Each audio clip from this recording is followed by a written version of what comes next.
Yeah. Just now I'm starting recording. Sorry. Okay. Madam, can you please repeat the sentence When, about the pathological CTG? yes. 1 minute. So, see, when the CTG first, if the CTG is pathological, you have started the CTG and it comes as pathological. So, directly you are not going to jump on FBS, okay? Not fetal blood sampling immediately. First, after fetal scalp stimulation, okay? Got it? Yes, madam. Then, if the acceleration presents with fetal scalp stimulation, then don't do the fetal blood sampling if the CTG becomes normal. If the CTG still remains pathological, then only do fetal blood sampling. Okay? Clear? Yes, yes, please. Then, when you are not going to do fetal blood sampling is any acute event like cord prolapse, suspected abruption, suspected uterine rupture. Okay? No need of fetal blood sampling. You have to direct proceed for the delivery. Okay. So whole clinical picture indicates that birth should be expedited. Why do you are doing fetal blood sampling? To see whether you can still go for vaginal delivery, whether you can still go for the conservative management. Okay. So in these cases, cord prolapse, abruption, rupture uterus, there is no place of conservative management. You have to deliver the baby, correct? So no need of doing fetal blood sampling. Okay, in such cases. And when there are contraindications like fetal bleeding disorders, okay, hemophilias. So in this case, aluminization. So no, don't do fetal blood. Also in preterm, okay, don't do FBS before 34 weeks. Okay. Now, when woman is having sepsis or significant meconium, the FBS results may be falsely reassuring. Okay. So interpret with cautiously. Okay. Take a senior's opinion. And if you want to repeat the fetal blood sampling or do the fetal blood sampling, first do conservative measures, offer scalp stimulation, and then if the CTG still remains pathological, then only do FBS. Okay. And while doing FBS, remember that if it is not possible to obtain the fetal blood sample, then you have to expedite the birth and sometimes cesarean section may be necessary. Okay. So you have to explain to that woman also. Okay. It is possible that FBS sample may not be obtained, and in that case, if the CTG remains pathological, there is no conservative management. There will be expediting the birth either by cesarean section or instrumental delivery. Okay. See, this is not much important. Okay. Should remember what are the contraindications. Ma'am, could you just go to the previous slide, ma'am? One small doubt, ma'am. In the Yes. last option, Yes. in contraindications, it's given that if for instrumental birth may be advised. So if you're planning to apply a forceps and the CTG is pathological, is it saying that we should not do a sampling and we should directly put the forceps?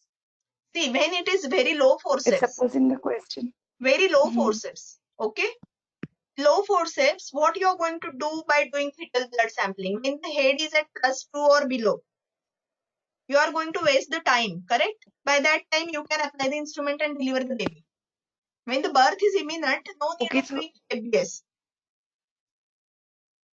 okay, ma'am. So if it's supposing in the question CTG is pathological and it's a mid cavity that you have to apply like 0, say 0 or +1, then in that case we should go with the option of sampling or go directly with the option of instrumental birth. When the instrument is difficult, go for FBS. Okay, like you have Okay, to give ma'am. a trial Okay, of fine. instrument in the theater. Okay, for that cases, go for FBS. Okay, when the birth is imminent, low cavity or outlet forceps, yes, it will be more easier, no, to do the instrumental delivery than getting a fetal blood sample and interpreting it. Okay. Got it, ma'am. Okay, Yeah. thank you, ma'am. Yes. Now, do not do FBS immediately or during after prolonged deceleration, and do it in the left lateral position. Okay. So these are the two things. Now reading. So what are the reading? You will be doing two things. Not two things, either of the one. Either you will be doing pH or you will be doing the lactate levels. Okay. So you should know values for both. So for pH, it is above, and for lactate, it is below. Okay. So normal range, it is above, and for lactate, it is below. Remember that thing. Okay. So more lactate is abnormal. Okay. Less pH is abnormal. Got it? When lactate levels are more, it suggests acidosis. When pH is less, it suggests acidosis. Got it? So remember first that thing. Okay. So what is the normal levels? When pH is 7.25 or more and lactate 4.1 or more. Sorry, lactate 4.1 and below. Okay. Now borderline pH is 7.21 to 7.24. Borderline lactate is 4.2 to 4.8. Abnormal lactate is 4.9 and more. Abnormal pH is 7.2 and less. Now remember, this is the last day's revision. Remember that thing. Okay. This is the last day's revision. You have to write it in the last day's revision. Okay. Okay. Clear? Yes, clear. Yeah. Now, if the FBS is borderline, you have to do the second FBS 30 minutes. Within 30 minutes.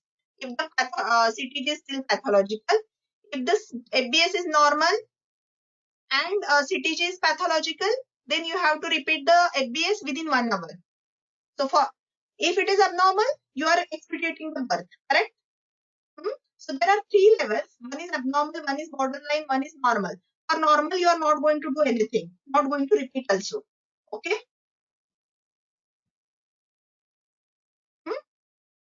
Sorry, if it is normal and if the CTG becomes pathological, then you are going to repeat it a number. But for borderline, you are going to repeat it within 30 minutes. Clear? For abnormal, Can you please show the previous line? Previous one minute. Yes.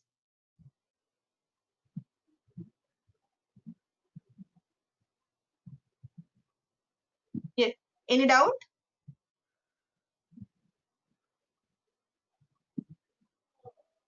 No, it's fine. Yeah.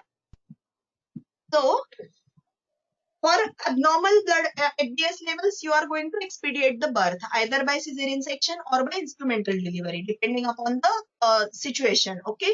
Now, if the FBS is borderline, then you are going to repeat it within 30 minutes if the CTG is still pathological. Okay. And if it is normal, but CTG remains still pathological, then you are going to repeat within 1 hour. And before third sample, you have to consult the senior obstetrician. Okay. If you require third sample, if you feel that third sample is necessary. Okay. Clear? Okay. It means, madam, after fetal blood sampling, we have to go and see the fetal scalp stimulation, and Like in every see, case. fetal blood sample you are going to do with fetal scalp stimulation. You are going to inject the needle in the fetal scalp. So if there is acceleration along with that, okay, so that means actually there is no need. Okay. Right, madam. Yeah. Fetal blood sample, you are going to do it by pricking the fetal scalp only. So it is going to cause the fetal scalp stimulation. Okay. Clear? Because in breech, you are not So going to do it the is FBS. also significant. It is also significant to note. That means okay. If acceleration is there, that is a good sign. Okay. So when there is no acceleration on fetal scalp stimulation, then you are going to think about the repeat sample. I have previously only told in previous slides. See, can you see here? 1 minute.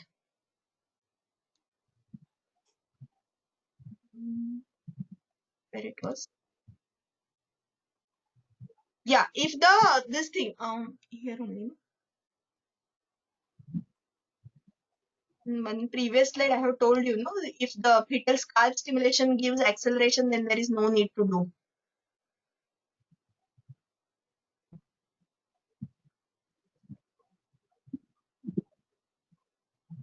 Yes, digital fetal Where is this? stimulation. Yes. Yeah. So if the stress is still pathological, then only you have to think of repeat. Okay, got it? Right, madam. Right. Yes. Thank you. Yeah. Now this slide is important. This slide has this thing SBS. Okay. So you have to keep the CTG record at least for 25 years and electronically. Okay, got it? And when there is concern that baby has suffered any hypoxic ischemic injury or there is any problem, developmental delay, okay, then you have to store it indefinitely. Okay, in case of any adverse outcomes. Okay, so this was the SBA Act. I think it was repeated continuously for 2 to 3 years, 2 to 3 times. Okay, so normally you have to store for 25 years. If in case of any adverse outcome, store it indefinitely. Okay, clear? Yes, ma'am. Yes. Now, when the patient comes with pre-labor, now it is not preterm, okay? It is pre-labor rupture of membranes, okay? At term, it is not preterm, okay? So, when you're sure that it is membranes have ruptured, don't do speculum examination, okay? If you are uncertain, because see, for pre-prom, I have already told that you have to do speculum examination, okay? But here, no need to do speculum examination if you are certain that membranes are ruptured, okay? If uncertain, then only do speculum, but avoid vaginal examination. Okay? Don't do vaginal, pervaginal examination. Clear? So, in case of pre-labor rupture of membranes, risk of serious infection is 1%. Serious neonatal infection is 1%. That can be a SBA. Okay? And 60% of women with pre-labor rupture of membranes go into labor within 24 hours. That is also a question. I think it was there in our questions also. Okay, na? Yes, ma'am. Yeah. Now, don't do vaginal swabs or C-reactive protein for this thing. Pre-term, pre-prom you have to do, but for pre-labor at term, no need to do. Okay? And you have to do induction of labor after 24 hours if she doesn't go in labor. So wait for 24 hours after pre-labor rupture of membranes in low-risk patients. Okay? Clear? Ma'am, is there a difference between lower vaginal swab and higher vaginal swab? Lower vaginal swab, actually lower vaginal swab means you will take from the mouth only. Higher vaginal swabs you will usually take during like antenatal period. Okay? To see for any infections. Okay?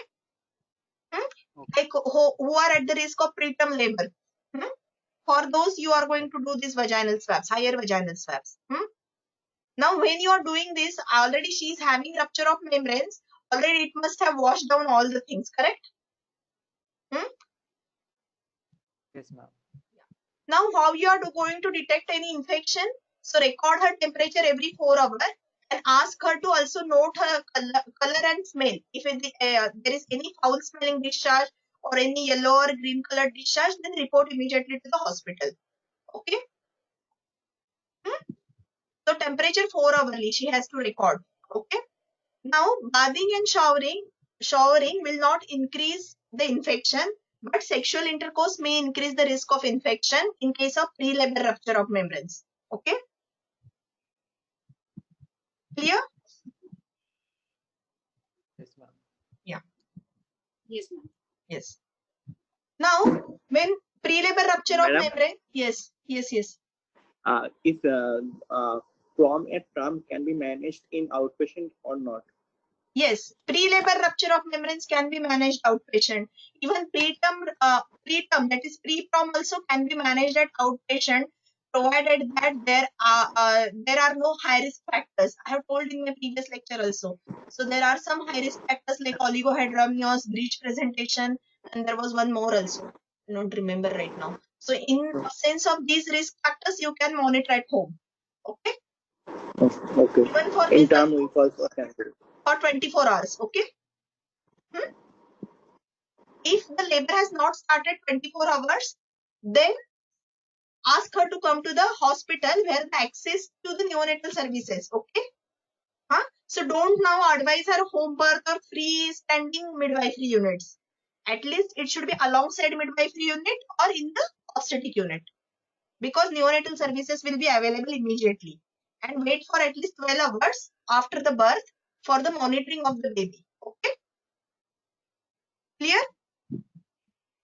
Yes, ma'am. Now what is first stage?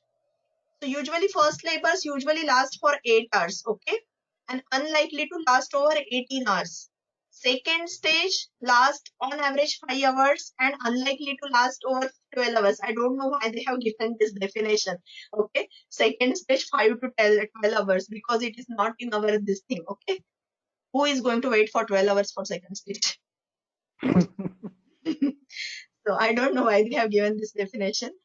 So now don't use pain score, okay, for assessment of pain or contraction.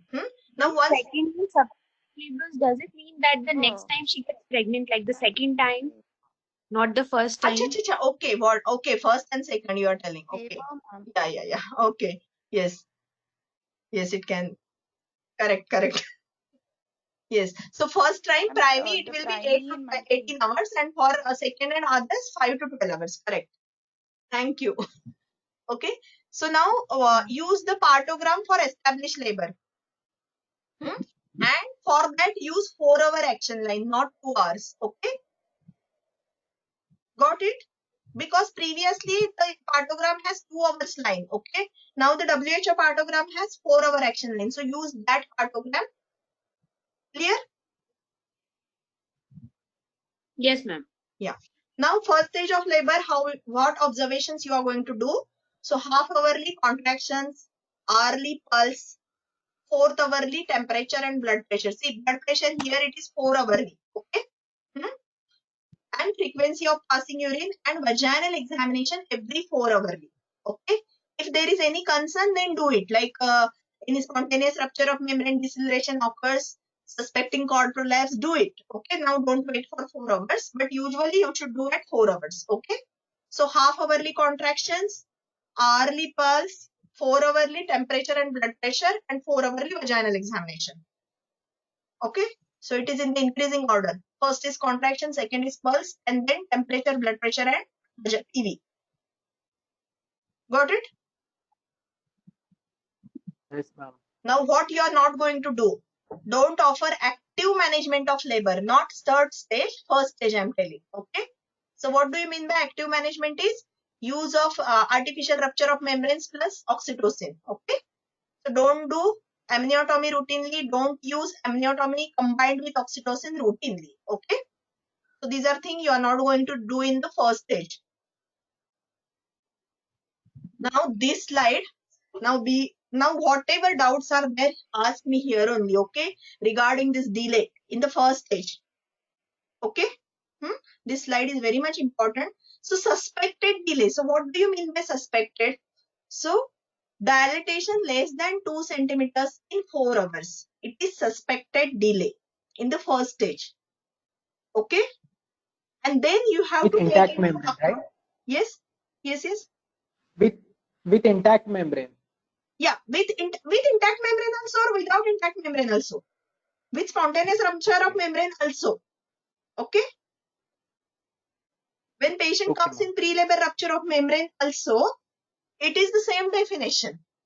Only thing management will change.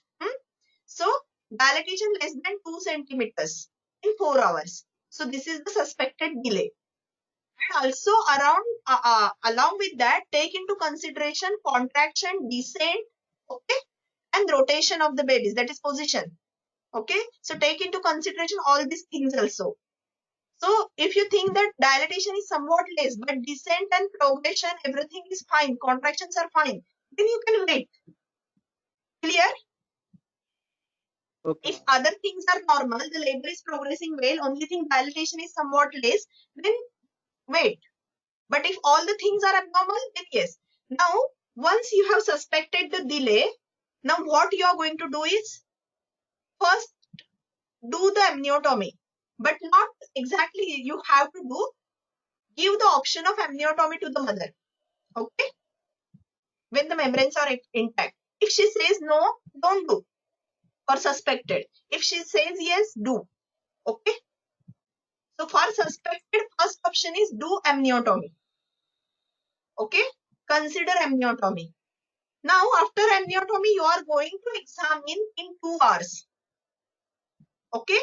If you do amniotomy also, and if you are not doing amniotomy also, examine it in 2 hours. Now don't wait for 4 hours. Now if the dilatation is less than 1 Ma'am, centimeter, I have a doubt. Ma'am, now, in this EMTs and all, we have a choice, like suspected delay. We have either a choice of amniotomy and we have a choice of reassess in 2 hours time. Which should we choose? It is amniotomy. not that. Amniotomy. First is amniotomy. Oh. Okay. Okay, it's not that we have to consider, there's no difference between you have to do amniotomy or you have to consider amniotomy. There's not much difference. Anyway, the answer is amniotomy only. Amniotomy. If the patient denies, that is only, if she refuses, then only you can't do. Okay, then you have to wait for 2 more hours. Okay, but the first option will be amniotomy, suspected delay. Okay. Okay, and then vaginal Okay. examination in 2 hours. Okay. Okay, and if you don't do amniotomy also, then vaginal examination in 2 hours. Now here what happens is, question will come that patient came with spontaneous rupture of membranes. Okay, and suspected delay.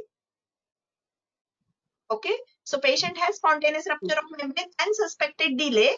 Now you have to diagnose the delay before starting oxytocin in that case. So there you have to reassess in 2 hours. You're getting me? Yes, ma'am. Yes, ma'am. Yes. Okay. So Thank if you. the patient came with spontaneous rupture of membrane, then wait for 2 hours. Okay, to confirm the delay.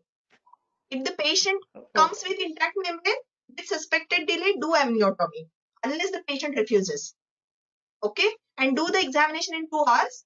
If the delay, if the dilatation less than 1 centimeter, then it is confirmed.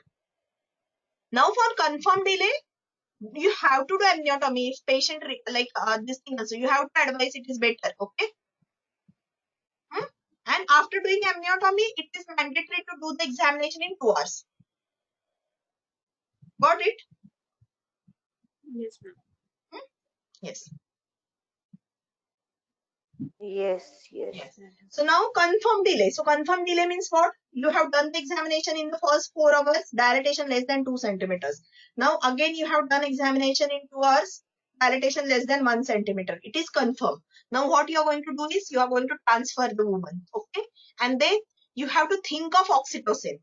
Now when you will oxytocin for these women. Okay. So for multiparous woman, when there is a delay in the first stage, no, there can be multiple factors. Okay, so there can be some cephalopelvic disproportion. Okay, there can be malpositions. Okay, so that you have to rule out. So for that you have to take a senior review before starting oxytocin.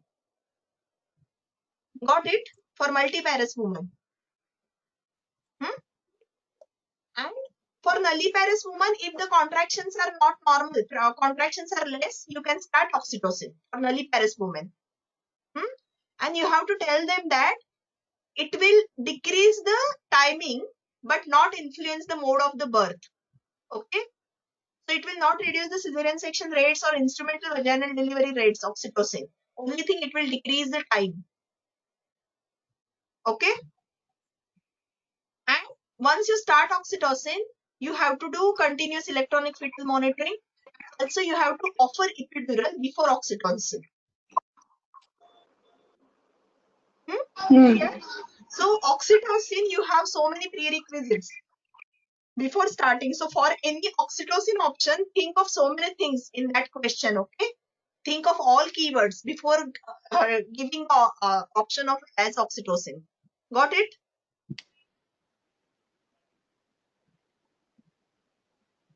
Ma'am, so in the previous slide, Yes. You said amniotomy or no in 29 number slide. Yes. If there is amniotomy or no amniotomy, in any case, in the first stage or delay, we have to do PV in 2 hours.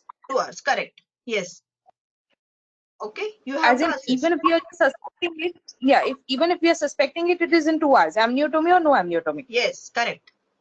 Okay. Yeah. Okay. Because for Okay. suspected, you Okay, have to confirm it. Okay. So for that, you have to do it in Yes. 2 hours. Okay. Ma'am, for nulliparous women Ma'am, will confirm. Okay, could you please tell the sequence, like before oxytocin, what all we are doing? For nulliparous. So for nulliparous, Nulliparous. nothing much we are doing. Only thing we have to see the contractions for nulliparous. Okay. We have to see contractions. If the contractions are adequate, no use of oxytocin. For diagnosed Yes, delay also, how you are going to start oxytocin with the adequate contractions? Correct? right. If the contractions are less only, then only you are going to start the oxytocin. Okay? But only thing yes, you have to offer the epidural and you have to offer continuous electronic fetal monitoring. For multiparous, you have to rule out CPD, you have to rule out malpositions. Because multiparous women's delay will be somewhat pathological. Okay?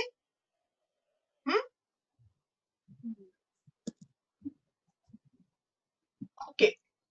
Any doubts? So see, these 2 slides, you should be very thorough with that. So that I'm asking, if there is any doubt, just clear right now only.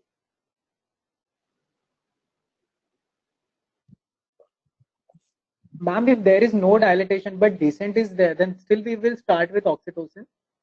Contractions are less, yes, start with oxytocin. Contractions are normal, don't do. Okay? Yes, ma'am. And for multiparous, always think of that option. Okay? There must be some crux. Okay? For multiparous woman, if you have to start oxytocin, you have to see if there is anything hidden is there. Okay?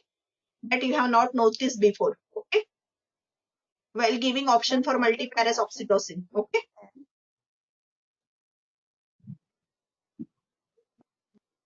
So now, Is there a see. number of contractions that we take as cutoff?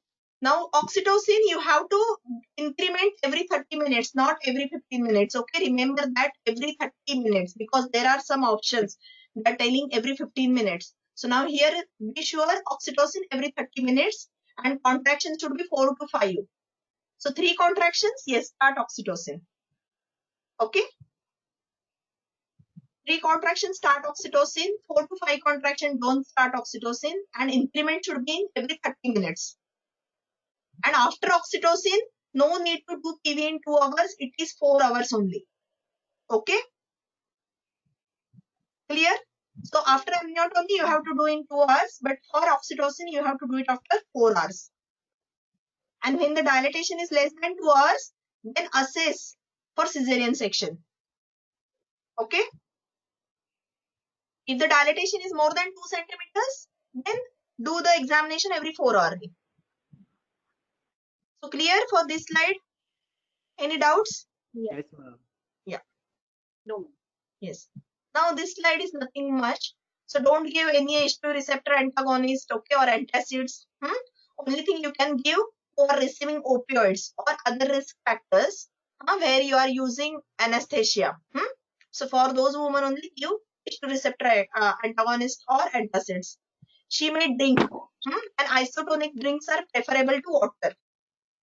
Okay. She may eat light diet. But no diet when she receives opioids, okay? Or general anesthesia is likely, okay? For that thing, don't advise any diet, okay? She may drink only isotonic drinks in that case. Clear? So isotonic drinks are preferred to water. No H2 receptors, no antacids. And light diet in case of low risk. Got it? Now, important, yes. Breathing relaxation techniques she can use. Massage she can use, okay? But don't use acupuncture, acupressure or hypnosis or TENS for analgesia. Labor analgesia, don't use acupuncture, acupressure, hypnosis or TENS. Okay? You can use breathing techniques, relaxation techniques, massage. Got it? Now birthing pool. This is the SBA. So temperature should not be more than 37.5. Okay? If it is more than 37.5, ask the woman to get out of the pool temporarily. Okay?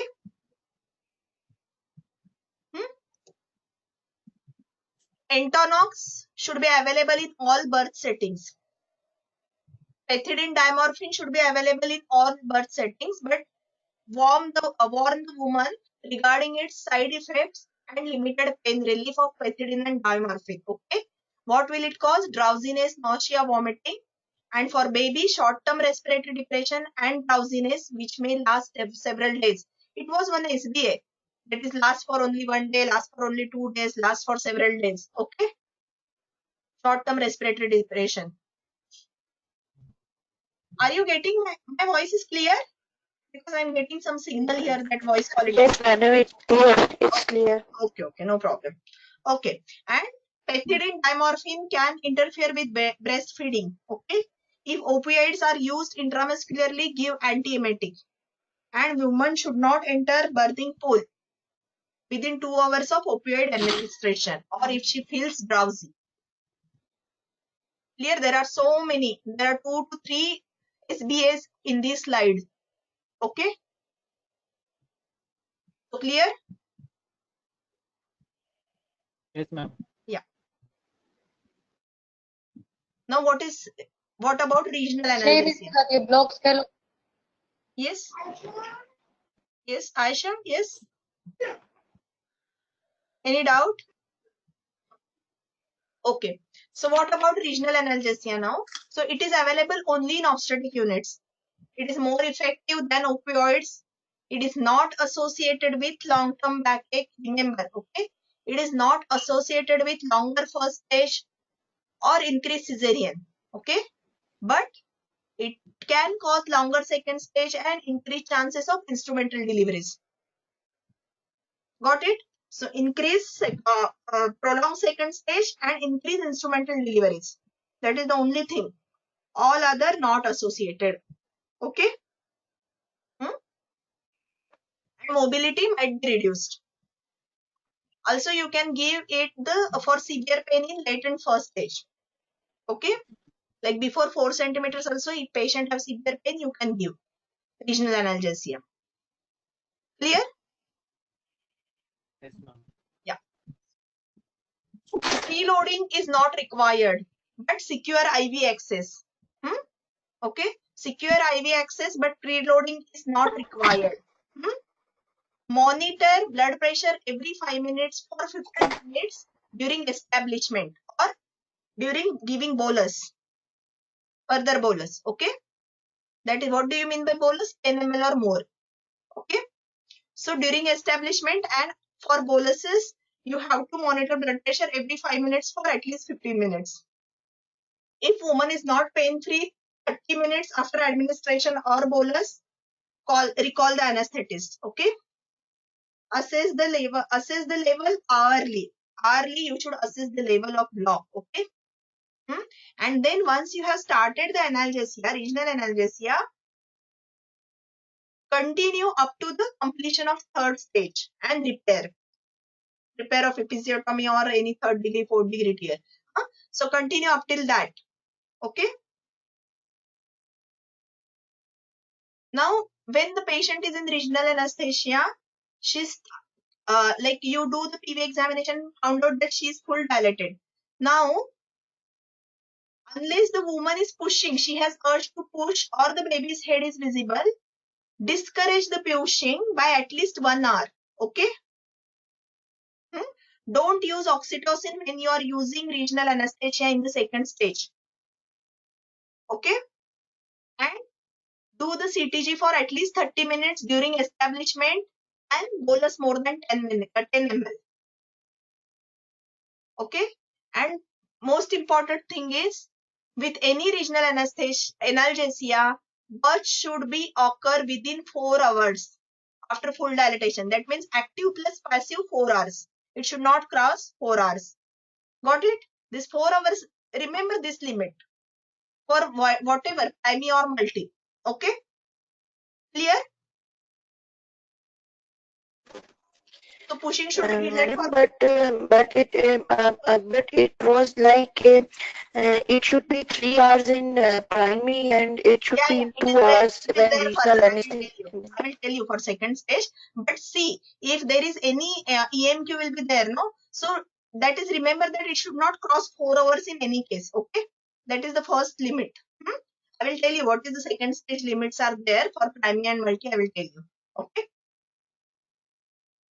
Now, what are these? These are the doses. These are the doses you can read. Actually, there is nothing much, and there are no actually, for that matter, any SDAs are there on this till now. Okay. Only rapid analgesia, if it is required, use combined spinal plus epidural. Okay. So usually use only epidural. If rapid is required, use combined spinal epidural. Okay. So initial dose, see that initial dose is usually it is a test dose. So administer very cautiously and use very low dose. Okay. Hello. Can you hear me?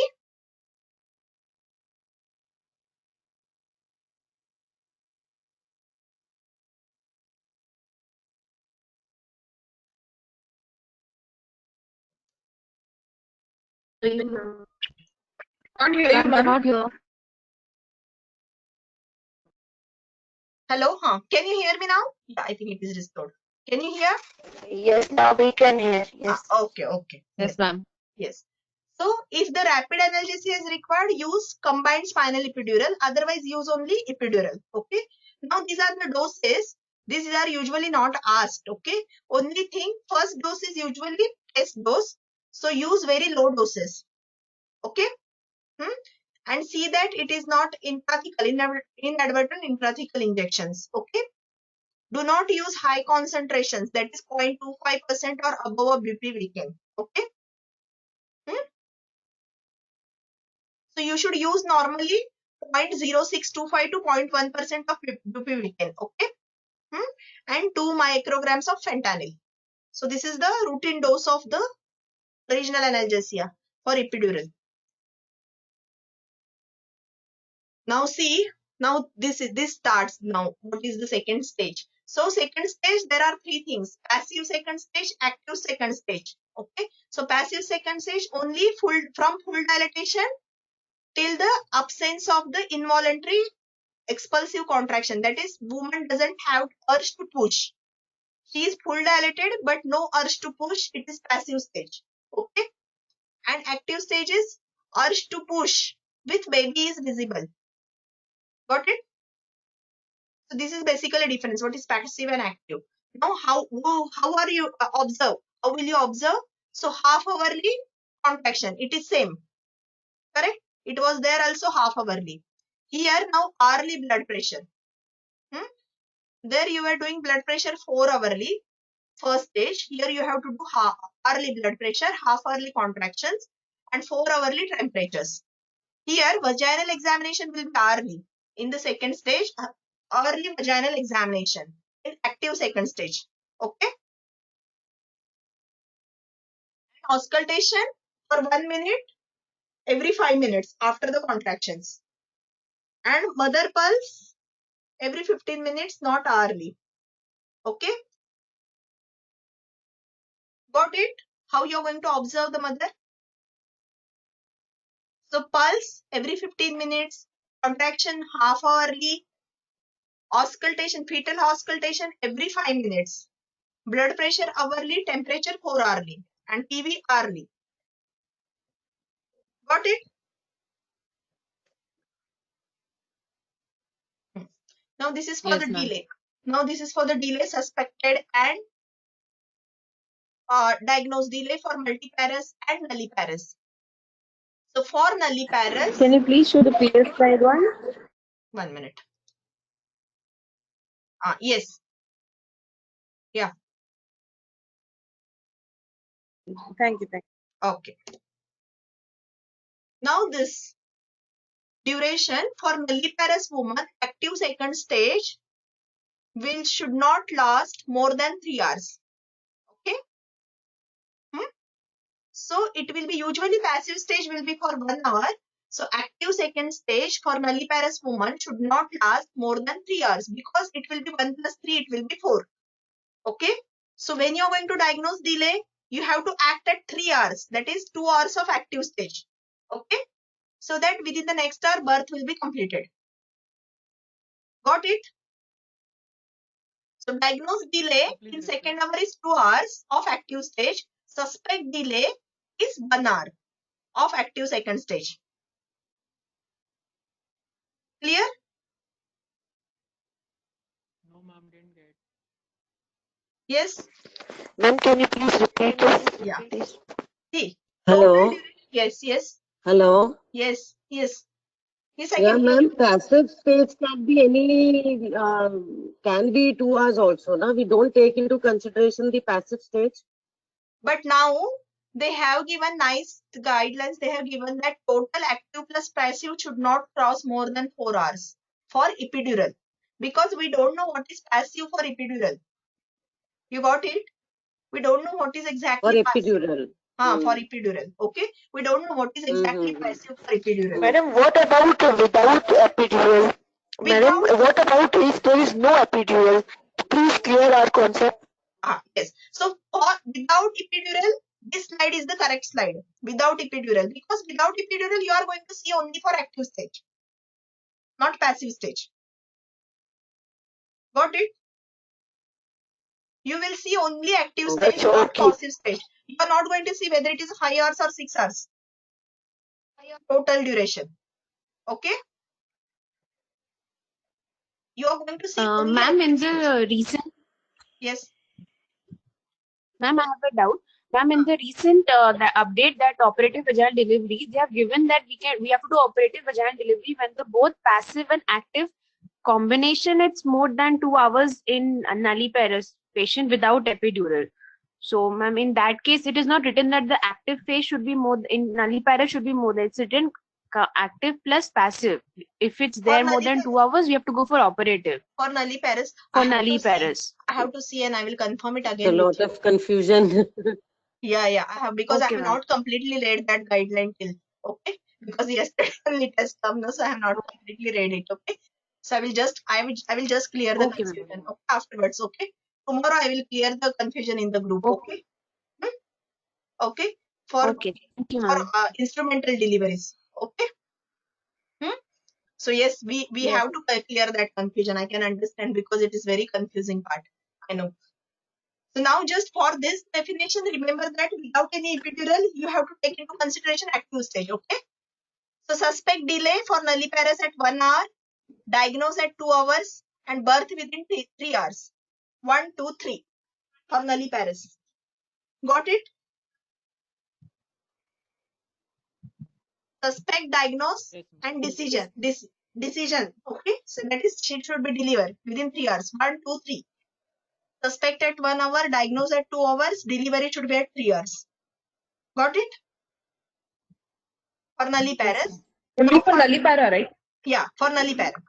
Okay. For multipara, suspect at 30 minutes, diagnose at 1 hour, and birth in the delivery in the 2 hours. Got it? 30 minutes, 1 hour, and 2 hours. Here it is 1, 2, 3 for nulliparous. Okay. Yes, ma'am.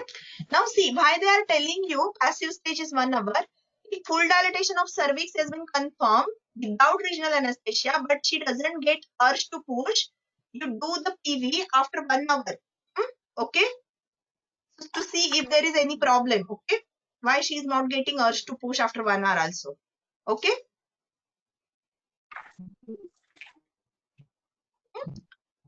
So if the contractions are inadequate in such case, then use oxytocin in nulliparous, but not in multiparous in second stage. Okay.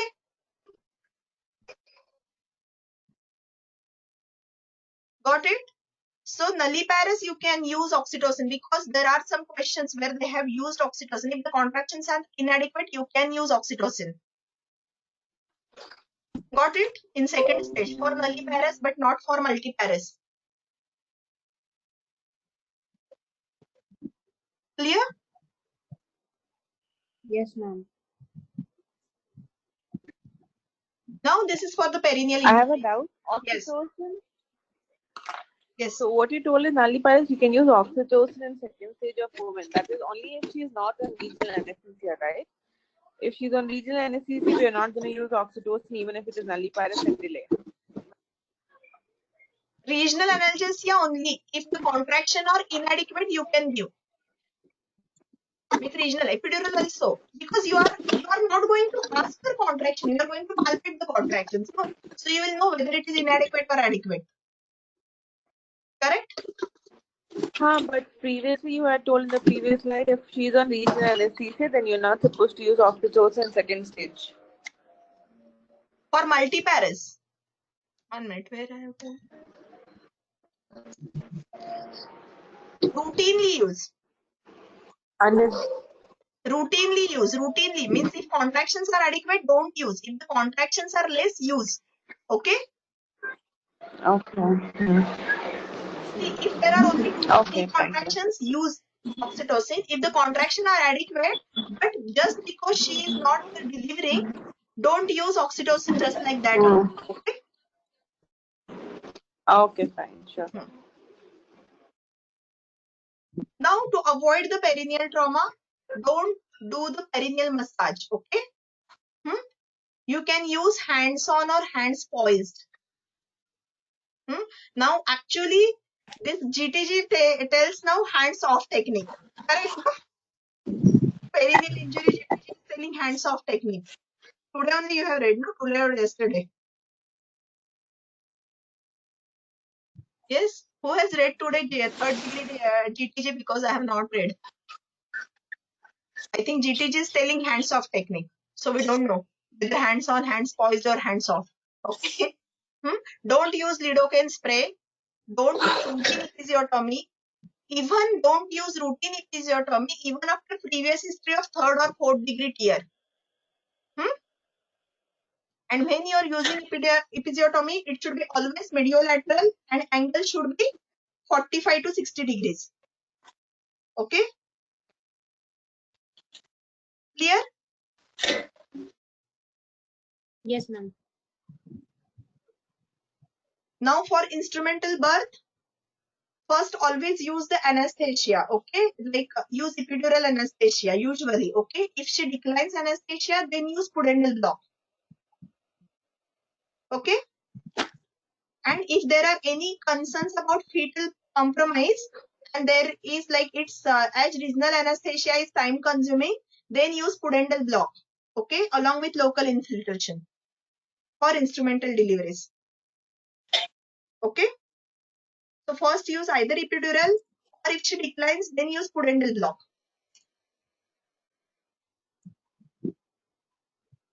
Now, are you clear about the first stage, second stage delay? Only thing, yes, we will confirm with that what is the exact this OVD guidelines till now. Okay, we will confirm and I will clear your confusion. Okay, but otherwise, are you sure what is suspected, what is confirmed, what is diagnosed?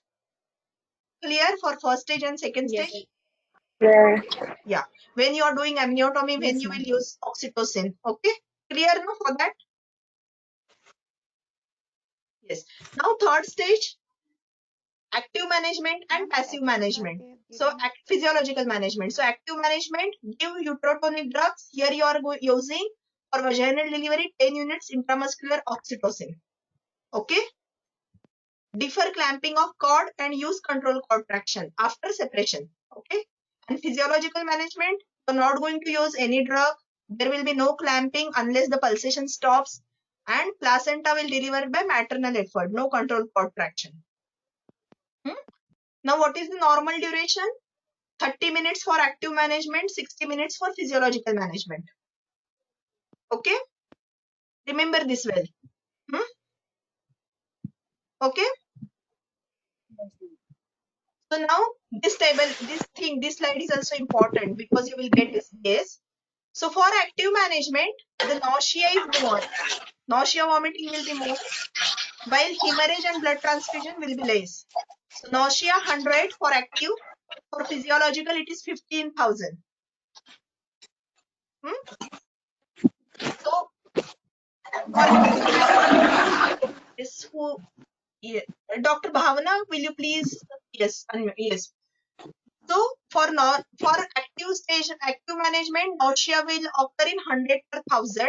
While physiological management, nausea vomiting will occur for 50 women in 1000 women. Hemorrhage will occur 13 in 1000 and 29 in 1000 for physiological. Blood transfusion will require 14 in 1000 for active and 14,000 for physiological management. So this table is also important. Okay. Now this sentence is much important. So it is not woman's decision. Okay. So if the patient asks you what is better, then advise to have active management. Okay. It is not that low risk woman should go for physiological and high risk woman should go for active management. It is not like that. Okay. So for all women, advise active management. But if she wants to use physiological management, yes, you support her in her choice. Okay. For low risk patients. So all women, you advise active management. Clear? Because there was one question and someone has asked me also this doubt. So active management, you will advise for all women. Okay. Clear? Yes, ma'am.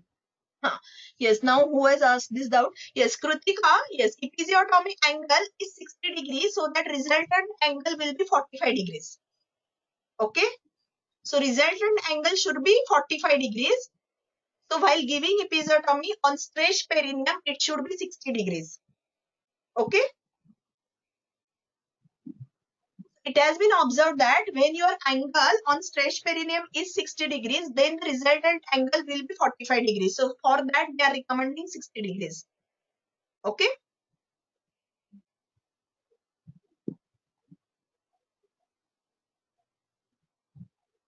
So this, for active management, what exactly you are going to do? You are going to give 10 units of oxytocin intramuscular at the delivery of anterior shoulder or immediately after the birth of the baby and before the cord is clamped. Okay. Use oxytocin, not ergometrin. Sorry, when you use oxytocin plus ergometrin, it is associated with more side effects. So after giving oxytocin, clamp and cord the cord. Now what is the duration? Between 1 minute to 5 minutes. So you should not clamp before 1 minute and you should not clamp after 5 minutes. Okay. So for preterm it is 30 seconds to 3 minutes. For term it is 1 minute to 5 minutes. Got it? Now if she wants to cut the cord after 5 minutes, then support her. Then after cutting the cord, do control cord traction and deliver the placenta. Now if the woman is going for physiological management and if she has hemorrhage, okay, postpartum hemorrhage, or if the placenta is not delivered within 1 hour, then ask her to change from passive to active management, physiological to active management. Okay, remember that thing. And don't use any umbilical oxytocin or prostaglandin. Okay, so umbilical oxytocin also and prostaglandin in any form routinely for the third stage, like misoprostol tablet, prostolin injection, carboprost injection. Okay, don't use routinely and don't use any umbilical oxytocin. Clear? Now what you are going to do in retained placenta? So first, secure IV. Do not use any umbilical agents. Now if the patient is not bleeding, don't use IV oxytocin. Okay, if she is bleeding only, then only give IV oxytocin. Do vaginal examination, but it is under anesthesia. Advised to have under analgesia. Okay. Ask her to have any analgesia. Okay. And then perform the vaginal examination for retained placenta. So don't give any oxytocin when she is not bleeding for retained placenta. Okay. No, do not give routinely. Clear? Yes, ma'am. Now newborn baby, what you are going to do? Record Abgar at 1 and 5 minutes. Record time from birth to regular respiration. Do not take paired samples routinely, paired cord samples. But if the baby is born in poor condition, take paired cord samples. Okay. Now, encourage women to have skin to skin contact as soon as possible. Now, don't separate the baby from the mother just for the doing weight, cleaning the baby, okay, bathing. So, do not separate the baby from the mother in the first hour for these activities like weighing the baby, cleaning the baby, bathing the baby, okay. Do not separate. Now, encourage breastfeeding within 1 hour and record all these things like temperature, birth weight, head circumference after first hour. Okay, do not do in the first 1 hour. Encourage skin to skin contact in first 1 hour. Clear? Clear? Yes, ma'am. And examination with consent of parents. Important it is. Newborn examination with consent of the parents. Now, in presence of meconium, if the mother is having meconium, how you are going to, mother has passed meconium, what you are going to do? Do not suction upper airways before birth of the baby. Like just head has delivered and you will suck the upper airways. No, don't do that. Okay. Do not suction at all if the baby has normal respiration, heart rate and tone. So now nobody advocates suction, routine suction of upper airways, okay? If the baby has normal respiration, heart rate and tone, okay? And do not intubate also. Okay, if the baby is normal, don't do anything, okay? Even if meconium is present. Now, if there is a significant meconium but baby don't have normal respiration, do the suction after doing laryngoscopy. Do direct suction, okay? After doing laryngoscopy. So do not do upper airway suction in case of significant meconium. And in case of significant meconium, you have not done any suction, baby is healthy, okay?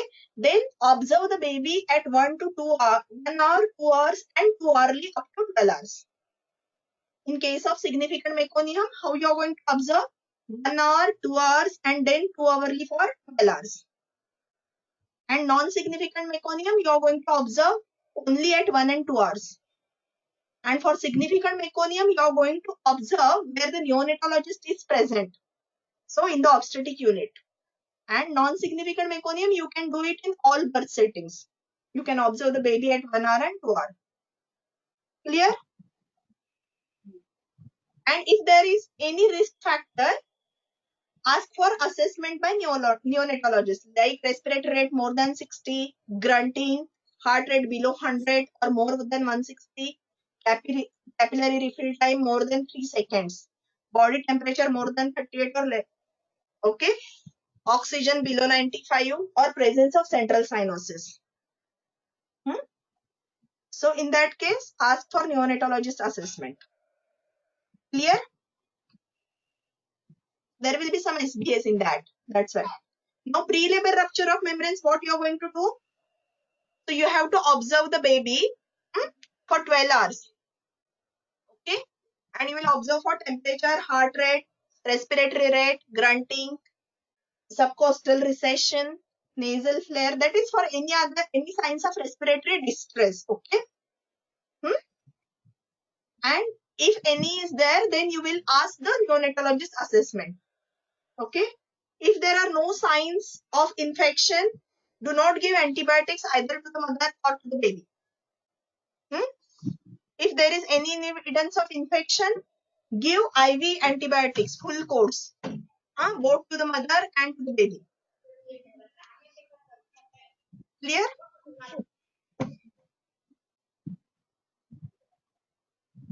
Clear? So now, this is regarding your healthy babies, intrapartum care of healthy babies. So now we will go to the intrapartum care for any complicated pregnancies, medical diseases. Okay. So any doubt in the previous slides? Any doubt? No, ma'am. Okay. So now for complicated like this thing, so always a MDT, multidisciplinary team should be there. So who will be the a part of that MDT is the midwife, obstetrician, obstetric anesthetist, obstetric physician or clinician, expertise in that condition. Okay. Clinician with expertise in that specific medical condition, specialty surgeon, critical specialist, neonatologist, the woman's GP and allied healthcare professional like psychologist or physiotherapist if it is required. Okay. Now, most important is what is there in this guideline is regarding the heart disease anticoagulation. In no guidelines they have given this anticoagulation. Okay, so here they have given very specifically regarding the anticoagulation in case of heart diseases. Okay, so it is most important.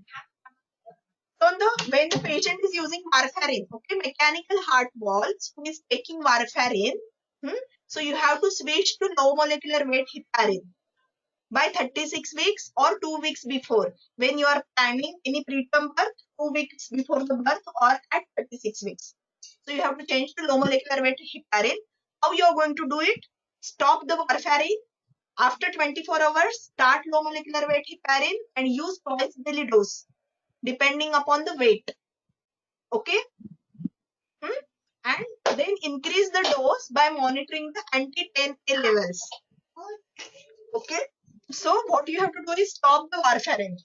After 24 hours, start low molecular weight heparin twice daily, depending on the weight of the patient. And then you are going to monitor the anti-10A levels, and depending upon that, you will adjust the dose. So now, how you are going to monitor the anti-10A levels? So when you are when the patient has taken low molecular weight heparin, you have to do the anti-10A levels 3 to 4 hours after the dose, and the level should be between 1 to 1.2. Okay. And when you are doing the anti-10 level before the low molecular weight heparin, level should be above 0.6. Okay. And once the target levels are there, then you will check anti-10A levels every weekly. So clear regarding this regimen? Yes, ma'am. Okay. Now, before any cesarean section or planned birth, see, for mechanical heart valves, you have to do the planned birth or cesarean section. Okay, you should not wait for spontaneous labor. Okay, so what you're going to do, stop low molecular weight heparin 24 hours before planned cesarean section. Okay, and then you have to do this cesarean section around 24 hours. Okay, and not later than 30 hours.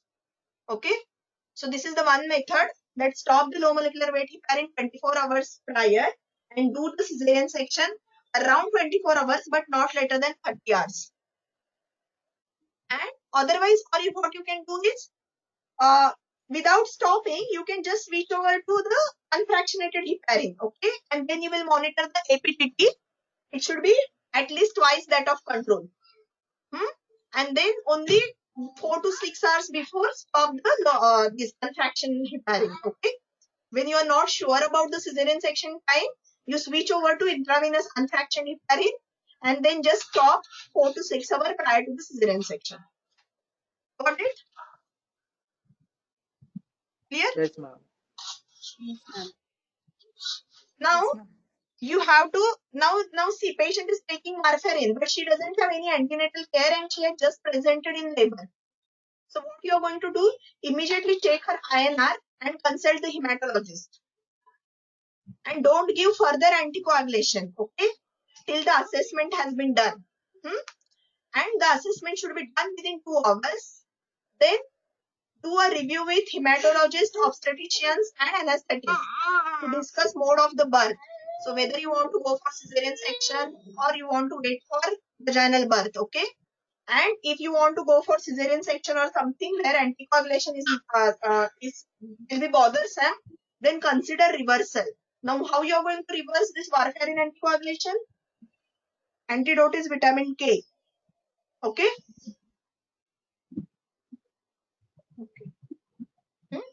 Then postpartum, what you are going to do? So assess the risk for hemorrhage, okay? And wall thrombosis. So you have to balance between both hemorrhage and wall thrombosis. So you have to assess 3 to 4 hours after birth, within 3 to 4 hours of birth, okay?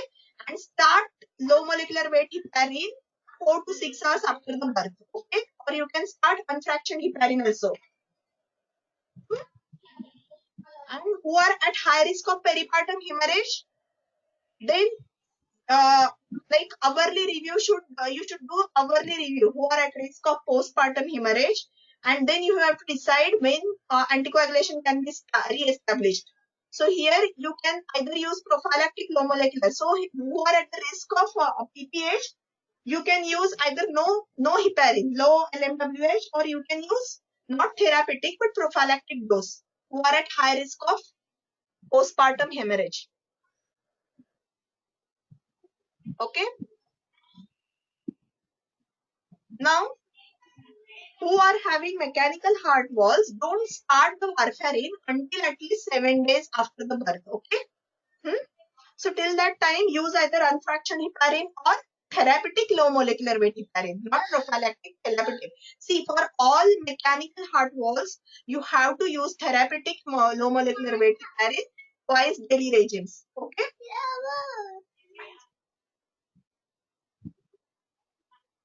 Okay. Now next is, so offer planned birth for all mechanical heart valves. Now, for whom who are going to do a planned cesarean section? So any disease of aorta as high risk, like aortic dissection, risk of aortic dissection, aortic root diameter more than 4 centimeters, pulmonary arterial hypertension, and NYHA 3 and 4. Okay, so for that you will consider cesarean section. You will do a planned cesarean section for them. Okay. Class 3, class 4, can't we do operative vaginal delivery? Now it's according to last year's NICE. Previously it was there that you can do operative, but now they are telling go for section. Okay, this is according to last year's guideline. So previously it was an indication for OVD, correct? Class 3, class 4 NYHA. But now no. Okay. And if the patient is not willing for that cesarean section, then explain benefits of both Cushing, instrumental delivery, and cesarean section. Okay. Okay. Okay, ma'am. Just 1 minute, please.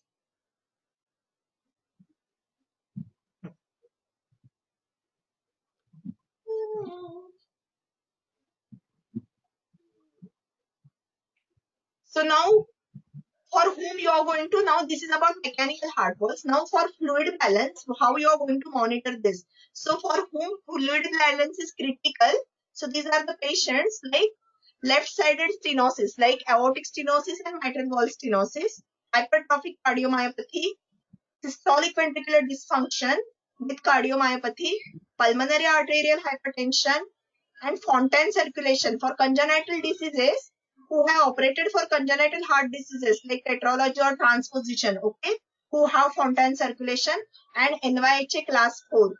So these are all for this fluid balance, okay. Got it?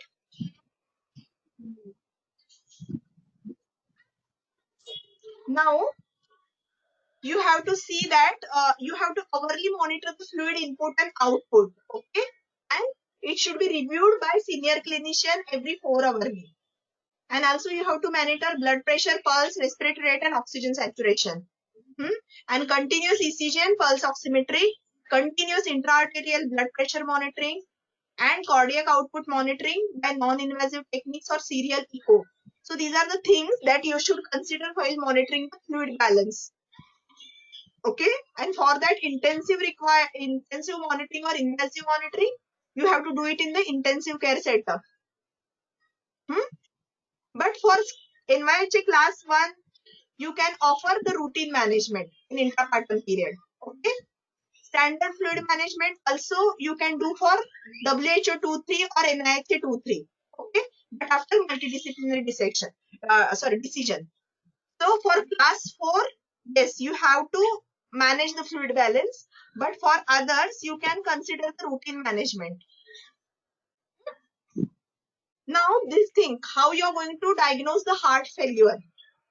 So orthostatic, like breathlessness when lying down, unexplained cough, okay, with ring frothy sputum, paroxysmal nocturnal dyspnea, palpitations. So these are the signs of cardiac failure. Also, if in intrapartum period, patient presents with pale, sweaty, agitated, and cool peripheries, heart rate persistently more than 110, respiratory rate persistently more than 20, hypotension, that is systolic, less than 100, okay, O2 saturation less than 95, elevated JVP, any added murmur or reduced entry basal crackles or beads. So these are all the signs and symptoms of heart failure intrapartum, okay. So now what you are going to do? So establish peripheral venous access, measure urea and electrolyte, do FBC, major arterial blood gas, do ECG and chest X-ray. If it is not ruled out by investigations also, then arrange review by cardiologist, echo, and also measurement of end-terminal pro-brain natriuretic peptide, okay, BNP levels. Then also consider early birth, who is having cardiomyopathy and heart failure, okay. So planned early birth, planned early termination, and optimized treatment for heart failure. Also after birth, involvement of cardiologist, okay. So this is for heart failure. Now regarding anesthesia and analgesia, so regional anesthesia, all anesthesias can be used for category 1 and category 2 heart diseases, okay. Regional anesthesia you can consider for modified 3 and modified 4 unless it is contraindicated, but it should be done with review with anesthesia and cardiac anesthetist, okay, for modified WHO 4 also. So here for 1 and 2 you can use anything, for 3 and 4 better to review, okay. Now regional anesthesia who have been on low molecular weight heparin, so prophylactic dose you have to wait for 12 hours, therapeutic dose you have to wait for 24 hours. For low molecular weight heparin to give regional anesthesia, you know that. So for prophylactic low molecular weight heparin you have to wait for 12 hours. For therapeutic dose you have to wait for 24 hours to administer any regional anesthesia, okay. So if the woman is taking low molecular weight heparin, it is in the VTE guideline only. So wait for 12 hours before epidural or removing also. So wait for 12 hours for removal also epidural catheter, and wait for 24 hours for therapeutic dose. Okay. Now you have started epidural or spinal. Wait for at least 4 hours before administering further dose. So now you have given the epidural catheter, you have put the epidural catheter. So now wait for 4 hours to administer the next dose. Okay. And do not administer therapeutic dose while the epidural catheter. So you can use prophylactic dose but not therapeutic dose when the epidural catheter is there. Okay. Clear? This is important. See, you can use prophylactic dose when the epidural catheter is in place, but after 4 hours. Okay. And then you cannot use therapeutic dose when the epidural catheter is there. Clear or not? Yes, ma'am. So for third stage, for WHO1, you can use everything like oxytocin, ergometrin, and all these things. Okay. Any misoprost, carboprost, all these things. For advice active management, use for WHO2 use active management. So for 1 you can use physiological and you can use all the drugs. Now next thing is what you are going to do. So this is the table in the NICE. You can see also there. So all these 3, nothing is there. First choice is always oxytocin. Second choice you can use either misoprost or carboprost, and you have to avoid ergometrin. Got it?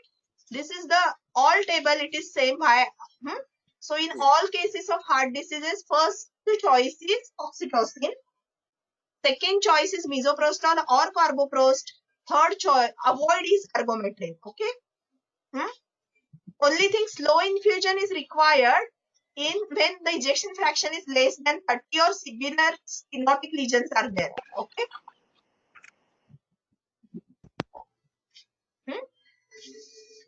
So this finishes the cardiac diseases.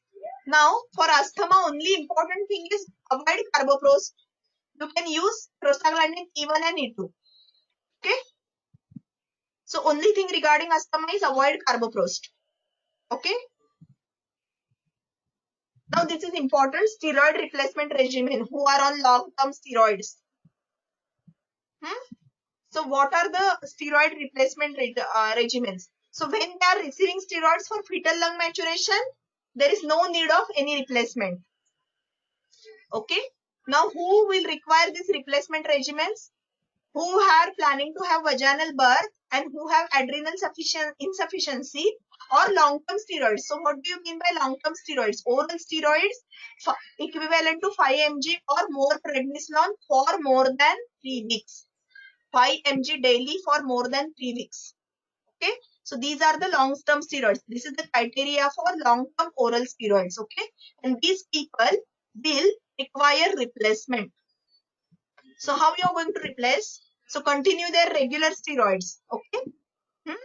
Now when they are in first stage, established first stage, give intravenous or intramuscular hydrocortisone 50 milligram every 6 hours.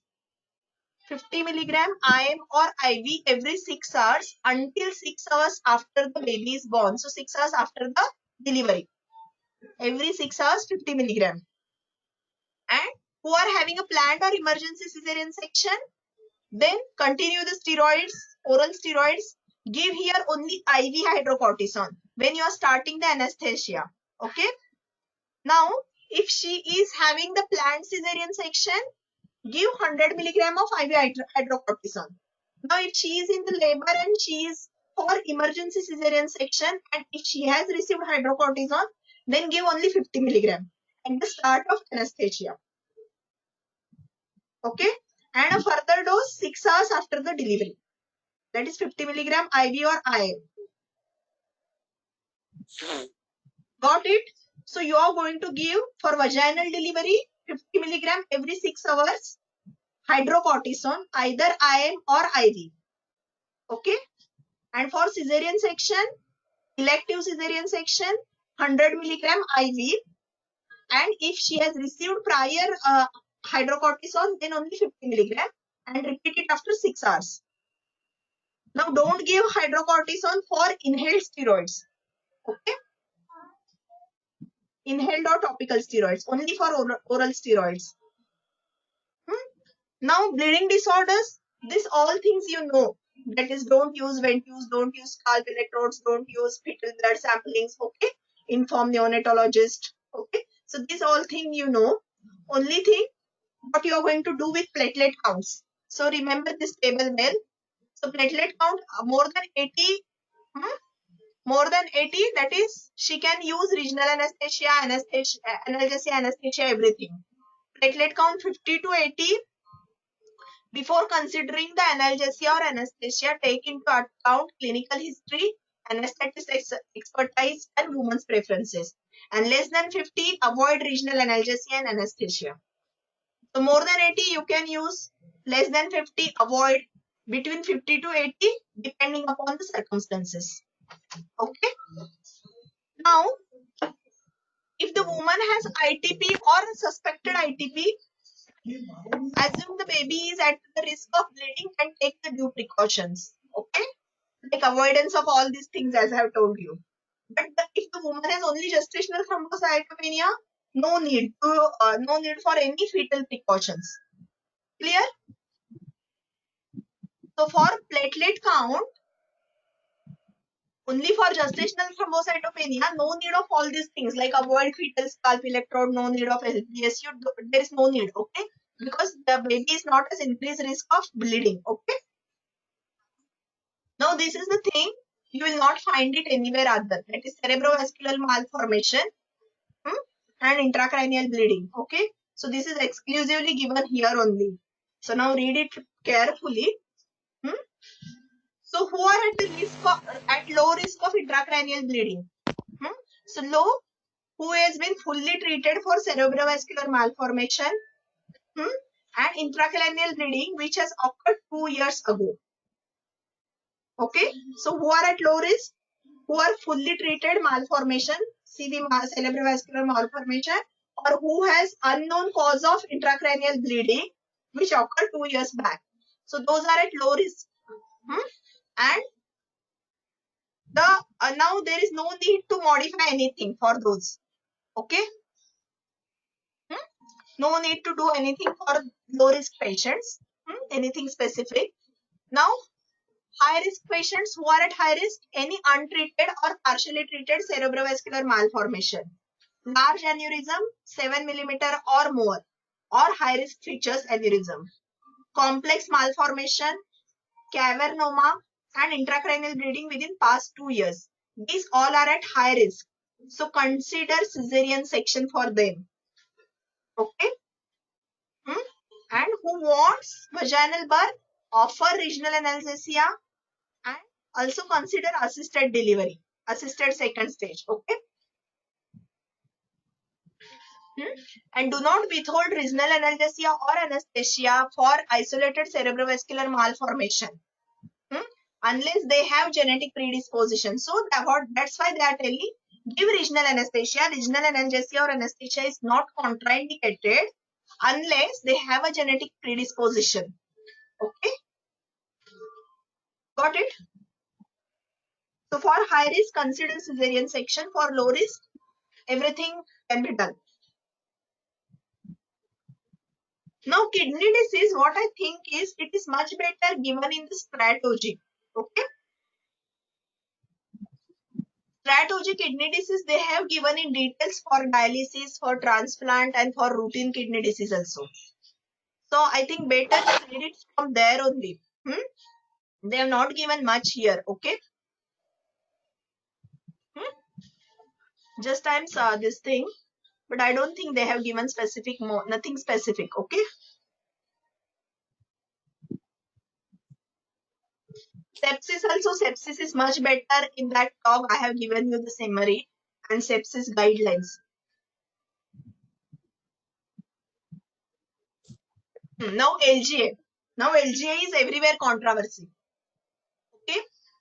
So where you, because it is the suspected. So see, there will be never a confirmed SGA because ultrasound is not confirmatory. There are so many errors in the ultrasound estimation at term. Okay. So it can't be confirmatory at any stage. Only thing LGA, you have to remember that Montgomery ruling and you have to give all the actions. You have to tell all the possible benefits and risk of vaginal birth and cesarean section. Okay. Give option to the patient and decide according to patient's wish for LGA. Remember that thing. Okay. There can't be anything like a recommended cesarean section or recommended injection. Nothing is there for LGA. Okay. You have to tell everything. It is according to Montgomery ruling. Okay. Clear? So you have to explain that there is higher chance of medical problem like infection with emergency cesarean section, higher chance of shoulder dystocia and brachial plexus injury with vaginal birth, higher chance of instrumental birth and perineal trauma with vaginal birth. Okay. So you have to give all pros and cons. The choice between continuation of labor, induction and cesarean section, you have to give the basket of choice and they have to choose for LGA. Now, patient who don't have antenatal care. So for them, what you are going to do is full blood count, screening for hemoglobinopathies, blood group and entity status, red cell antibodies, random blood glucose, asymptomatic bacteriuria, HIV, hepatitis B and syphilis. So all antenatal investigations and random blood glucose.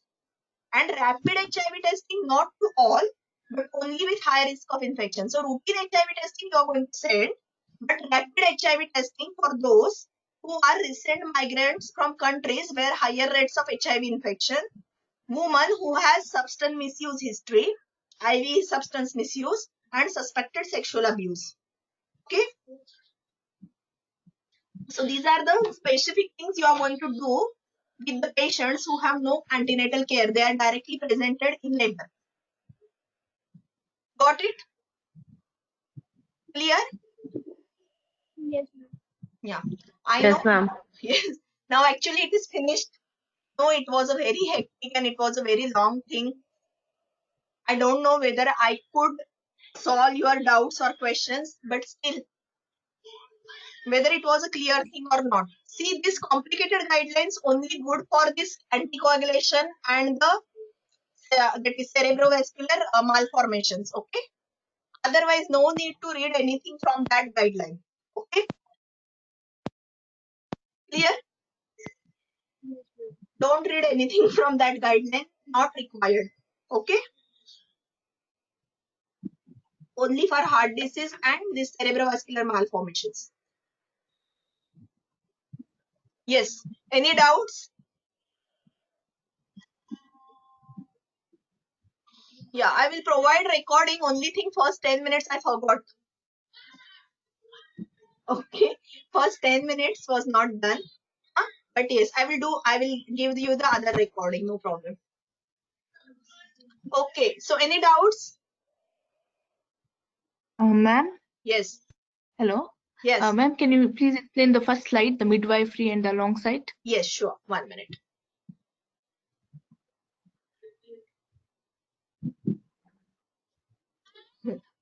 So see, there are total 4 units, okay, for any delivery patients, okay, four birthplaces, 4 birthplaces where she can deliver. So one is the home birth.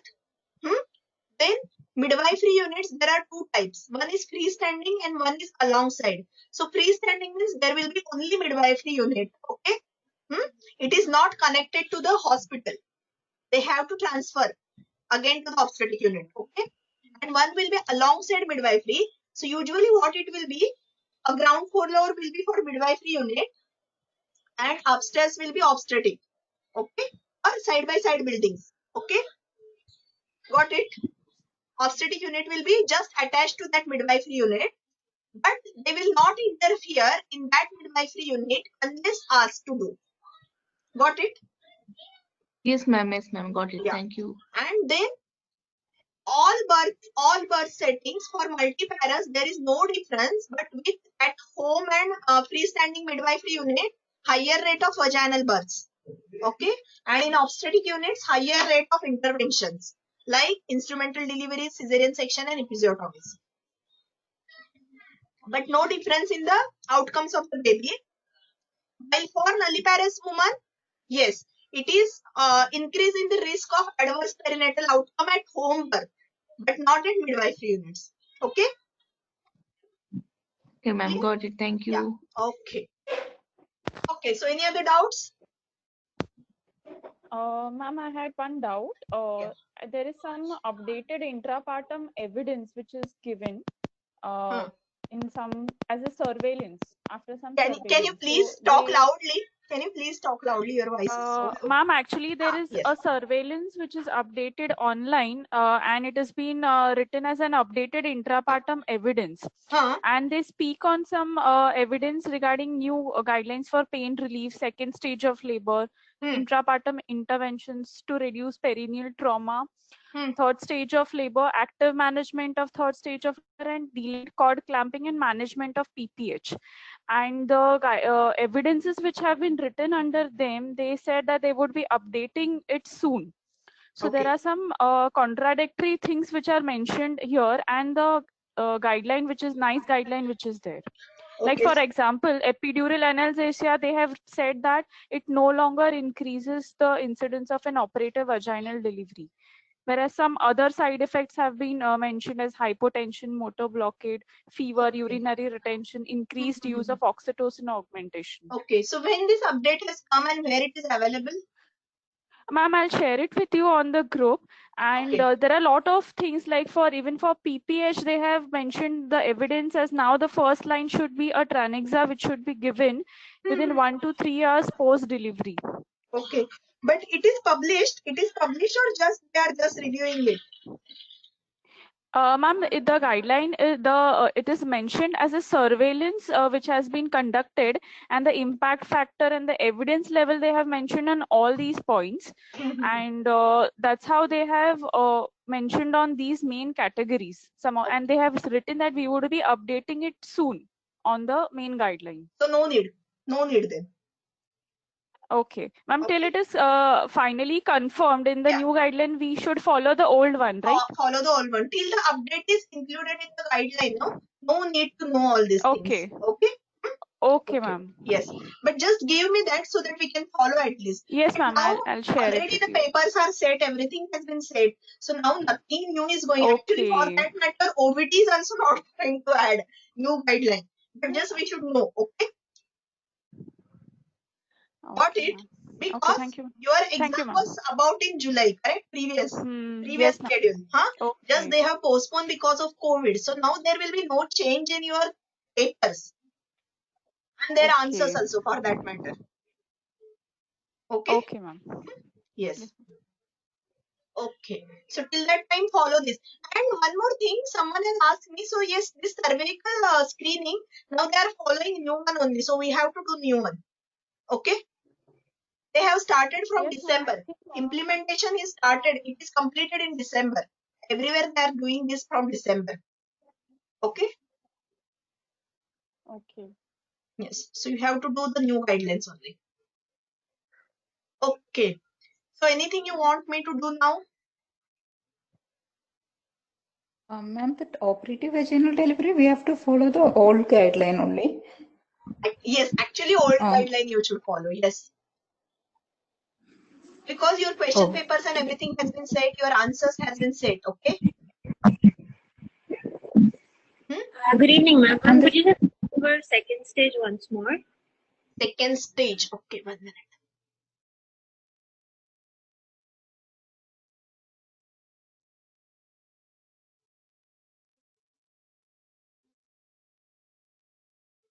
This one. So for nulliparous, suspect, diagnose and delivery 1 to 3 hours. Active stage. Okay. So suspect delay at 1 hour, diagnose delay at 2 hours, and deliver by 3 hours. Clear? Yes, ma'am. And for multipara, yes. This is with respect to the active part of it, right? We are not going to focus on the passive aspect of second stage. No. Okay. So is there any question where the passive, like if a prolonged passive stage is there, will it be relevant? Actually, prolonged passive stage, there will be no questions like that. Okay. Only thing they may consider total duration of second stage. So total duration should not cross 4 hours. So at total duration of 3 hours, you should intervene. Okay, irrespective of how long she's been actively pushing. Yeah. Okay. If there is something like total duration, they have not given anything regarding active. Okay. Some question are there, Yes. but they will not give anything regarding active. So at 3 hours, you have to intervene. Okay. Okay. Total. And when, yes, ma'am, like we had a doubt about 30 minutes or 60 minutes in the group. Acha, that those questions, no, 30 minutes. This is for multipara. Yes, ma'am. Okay. So 60 Yes, minutes ma'am. suspect. Suspect. Okay. Then do vaginal examination. See the progress. Okay. If it is progressing well, wait. Like descent is there, rotation is there, then wait. If it is not there, caput is started, molding is started, then intervene. Okay. At suspect only. Means at suspect stage only intervene. If the progress is not good. Okay. And for multiparas, yes. After 30 minutes, suspect. If anything problem with the progress, then start intervening at 30 minutes only. Okay. Okay. If the progress is well, like other thing, descent, rotation and everything is well, then wait for more 30, like more 30 minutes. Okay. So 30 minutes, 1 hour, 2 hour for multiparas. Got it? Okay. Yeah. Yes, ma'am. Thank you so much. Yes. Okay.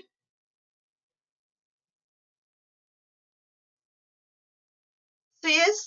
So girls, actually the exam, friends, exam is postponed. Okay. So now you have ample time.